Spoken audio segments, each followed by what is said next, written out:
Her family wanted her married, church officials examined her visions, and pirates threatened her city. Yet Rose of Lima became the America's first canonized saint.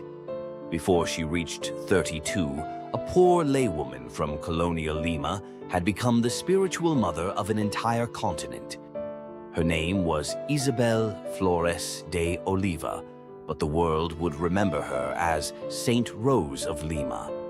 She was born on April 20th, 1586 in Lima, then called the City of Kings. Lima was the wealthy capital of Spain's vast viceroyalty of Peru, but its splendor rested beside deep inequality. Spanish officials and settlers governed a population that included indigenous Peruvians, Africans, mixed communities, artisans, servants, and enslaved people. Rose entered that divided society as the 10th of 13 children, several of whom died very young. Her father, Gaspar Flores, had served as an arquebusier, while her Lima-born mother, Maria de Oliva, supported the household through skilled work. On May 25, 1586, Father Antonio Polanco baptized the child Isabel at Lima's parish church of San Sebastian. According to testimony preserved in her cause, the family's indigenous servant, Mariana, saw the baby's face resembling a rose. Her family consequently called her Rosa, and later religious tradition elaborated the incident into the famous miracle of the cradle. Around 1596, financial necessity took the Flores family from Lima to Cuayves, roughly 60 kilometers into the Chilon Valley.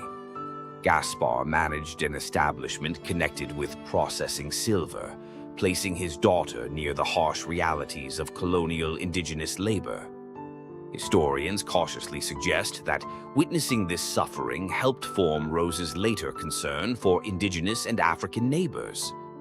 During a pastoral visit in 1597, Archbishop Turribius of Mogrovejo confirmed her under the name Rose. The future saint therefore received confirmation from another future saint whose exhausting missions reshaped the Peruvian church. After several years, the family returned to Lima, carrying debts and facing a long period of material insecurity. Rose learned reading, music, singing, poetry, gardening, sewing, lacework, and embroidery, rather than receiving a formal scholarly education. She tended flowers by day and sewed late into the night, selling both produce and needlework for family expenses. Early accounts say Rose made a private vow of perpetual virginity when she was only 5 years old. She found her principal model in Saint Catherine of Siena, the medieval Dominican tertiary, mystic and defender of the church. Like Catherine, Rose wanted contemplation without abandoning the suffering people living immediately beyond her door. Her parents expected an advantageous marriage and opposed a decision that appeared to remove both a daughter and prospective support. Rose rejected her suitors, cut her admired hair, and resisted efforts to display the beauty for which neighbors praised her. She considered convent life, yet poverty, family opposition, and her own discernment kept her within the secular world. On August 10, 1606, the Dominican Alonso Velázquez clothed 20-year-old Rose in the habit of the Third Order. The ceremony occurred in the chapel of Our Lady of the Rosary inside Lima's Dominican church of Santo Domingo. She was a lay Dominican, not a cloistered nun, and she continued living under her parents' roof. By 1611, she used the devotional name Rose of St. Mary, expressing her profound attachment to the Blessed Virgin. With help from her favorite brother, Hernando, she built a tiny hermitage among the plants in the family garden. Rose attended Mass, adored the Blessed Sacrament for hours, and displayed an unusually intense Eucharistic devotion for her period. She also promoted the Rosary, teaching that its vocal prayers should remain joined to attentive meditation within the heart. The hidden garden was not an escape from Christian duty, but the source from which her service drew strength. Rose's penances were exceptionally severe, even when measured against the demanding ascetic culture of her own century. Witnesses described lengthy fasts, little sleep, an abrasive bed, a hair shirt, and a metal crown fitted with small points. The crown reportedly contained 3 rows of 33 points, joining her suffering symbolically to the earthly life of Christ. One early account says she tied her hair to a wall when exhaustion threatened to end her night prayers. Her confessor sometimes restricted the excesses, and surviving testimony says she accepted food when obedience or serious illness required it.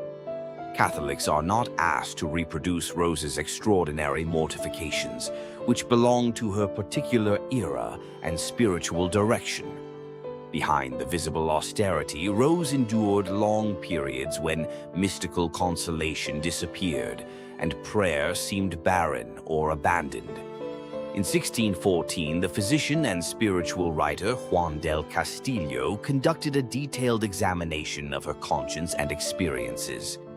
This was not a conviction or formal punishment by the Inquisition, despite the simplified version often repeated today. The examiners concluded that her experiences were compatible with grace, while Rose remained answerable to confessors and church authority. Among her documented advisors were Dominican priests Pedro de Loaiza and Luis de Bilbao, alongside Jesuit Antonio de Vega Loaiza. Another central relationship joined Rose to royal accountant Gonzalo de la Maza and his wife, Maria de Uzategui. They treated her as a spiritual daughter, welcomed her into their Lima home, and cared for her during her last illness.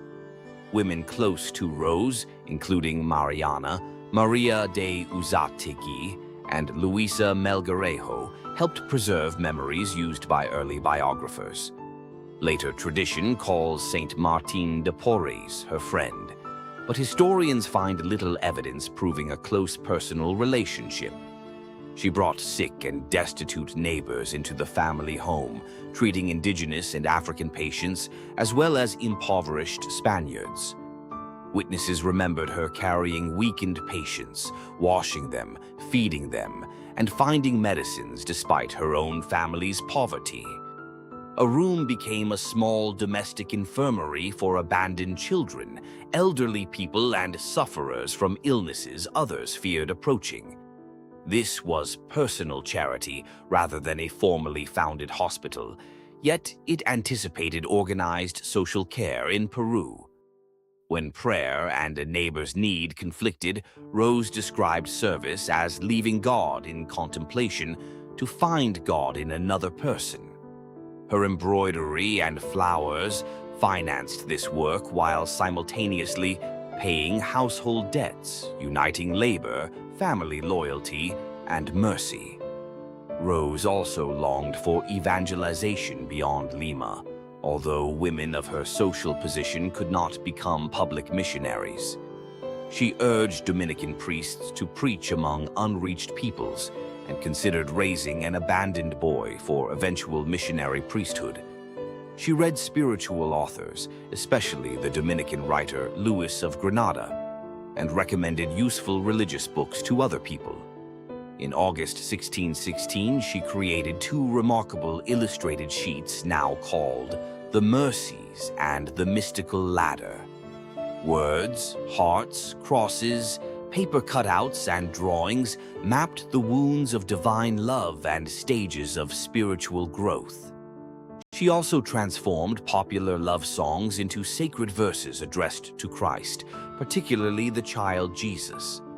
Witnesses further reported ecstasies, visions of Christ and Mary, spiritual combat, prophecy, and periods of intense divine intimacy. On Palm Sunday in 1617, Rose prayed before Our Lady of the Rosary after failing to receive a procession palm.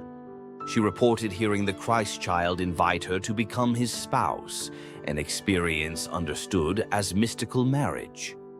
A Dominican later placed a ring on her finger as an outward reminder of that interior consecration. 1 year earlier, a Dutch fleet under Joris van Spilbergen had created panic along the Pacific coast. After defeating a Spanish squadron near Cañete in July 1615, the Dutch ships appeared capable of threatening Callao and Lima. Rose joined women praying inside Santo Domingo and declared herself ready to protect the Eucharist with her own body. The fleet never assaulted Lima, and Catholic memory attributed the city's deliverance to her intercession and courageous prayer. Later retellings added pirates entering the church, a supernatural apparition, or a storm that destroyed the invading fleet. Contemporary naval history instead shows Spielbergen continuing north after losses, supply problems, and limited prospects for attacking the capital. An anchor, therefore, appears in some images of Rose, recalling the city she was believed to have defended. Her more usual attributes are the Dominican habit, a crown of roses, the Christ child, and flowers from her garden. During 1617, Rose's already fragile health deteriorated into a painful illness, marked in accounts by fever and paralysis. Later biographies frequently identify tuberculosis, but the surviving symptoms do not permit a completely certain modern diagnosis. She spent her final months in the De la Maza household, where Maria de Uzategui nursed her closely. Witnesses said Rose had predicted both the year and day of her death well before the illness became terminal. Shortly after midnight on August 24th, the feast of Saint Bartholomew, she repeatedly prayed, "Jesus, be with me." Rose died in Lima at 31, having renewed her vows and received the church's final sacraments. News traveled rapidly and crowds filled the house, streets, balconies, and Dominican church where her body was taken. Officials struggled to prevent mourners from cutting her clothing or touching the body in their search for relics. The Italian painter Angelino Medoro made a posthumous portrait that became an important basis for her later iconography. Lima's archbishop, viceroy, religious orders, confraternities, and civil authorities participated in unusually solemn funeral observances. Her principal relics now rest in Lima's Basilica and convent of Santo Domingo, a major destination for pilgrims. Only 8 days after her death, ecclesiastical authorities opened the ordinary investigation into her life, virtues, and reported miracles. 75 witnesses gave evidence during the first inquiry, while a later apostolic process collected nearly 200 testimonies. The Dominican order promoted the cause, but the evidence was scrutinized in Lima, Spain, and Rome over many decades. Pope Alexander VII authorized the cause to advance in 1664, the year Leonard Hansen published his influential Latin biography. Pope Clement IX beatified Rose on April 15, 1668, formally permitting public veneration of the Lima mystic. She was declared patroness of Lima and Peru in 1669, and her cult spread rapidly through Spanish territories.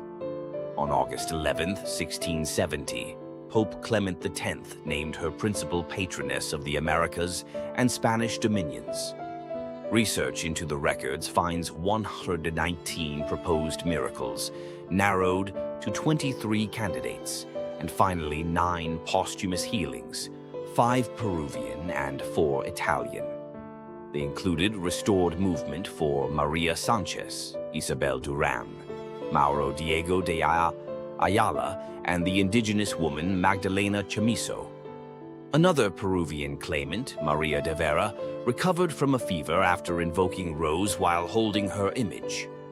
In Italy, Ioannis Zelili recovered after fever, and coughing blood had led 3 doctors to expect his death.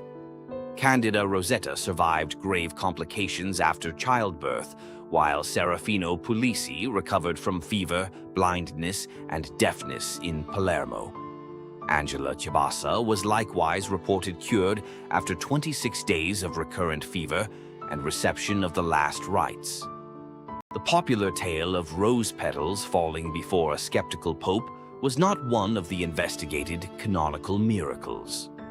On April 12, 1671, Pope Clement X canonized Rose solemnly in St. Peter's Basilica.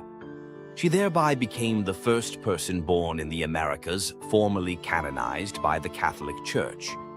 Her feast entered the universal calendar in 1729 on August 30th because August 24th already belonged to St. Bartholomew. The 1969 calendar reform assigned her memorial to August 23rd, although Peru continues its national celebration on August 30th. Today, Rose is patroness of Peru, Latin America, the indigenous peoples of the Americas, the Indies, and the Philippines. She is also associated with gardeners, florists, embroiderers, people facing family conflict, and those ridiculed for their faith. Her childhood home became a sanctuary, while devotees still place written petitions near its famous well in central Lima. Rose's life cannot be reduced either to spectacular miracles or to the shocking severity of her private penances. Its enduring center is the union of Eucharistic prayer, courageous self-command, ordinary work, and direct service to abandoned neighbors. The first canonized saint of the Americas became universal precisely by loving Christ among the people closest to her. Saint Rose of Lima, pray for us. Being Catholic is based. Be one yourself. Subscribe for daily saints and Catholic history.